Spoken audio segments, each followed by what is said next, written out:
ఈరోజు దేవుని వాగ్దానము. దేవుడు తగిన సమయమందు మిమ్ముని హెచ్చించున్నట్లు ఆయన బలిష్టమైన చేతి క్రింద దీన మనస్కులై ఉండుడి. 1 పేతురు 5:6.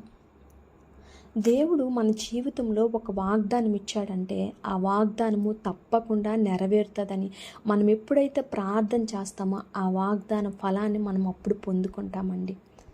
ఆయన తగిన సమయంలో ఇచ్చే దేవుడు. అది ఆ బహుమానం అనేది, ఆ వాగ్దానం అనేది ఎప్పుడైతే నెరవేరాలో అప్పుడే దేవుడు నెరవేరుస్తాడు. అది ముందుగా నెరవేర్చడం వలన ఆయనకు మహిమ రాకపోవచ్చు. కొన్నిసార్లు మనల్ని సరిచేయడానికి కొంత సమయం పట్టొచ్చు.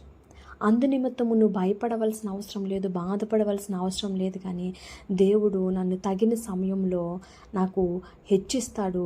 అంతవరకు మనం చేయవలసిన పని ఏంటంటే ఆయన చేతి క్రింద, ఆయన బలిష్టమైన చేతి క్రింద దీన మనస్కులై ఉండాలంట. మనము ఆ సమయంలో ఎన్నో నిందలు వస్తాయి, ఎన్నో అవమానాలు వస్తాయి, ఎంత కృంగిపాటు వస్తాయి. కానీ నువ్వు కృంగిపోవలసిన అవసరం లేదు. కానీ దీన మనస్కురాలుగా దేవుని వైపు ఎప్పుడైతే నువ్వు చూస్తావో అప్పుడు దేవుని గొప్ప వాగ్దానాలు మనందరి జీవితంలో కూడా జరుగుతాయి. దేవుడి కొద్ది మాటల్ని దీవించి ఆశీర్వదించినగాక. ఆమేన్, ఆమేన్, ఆమేన్.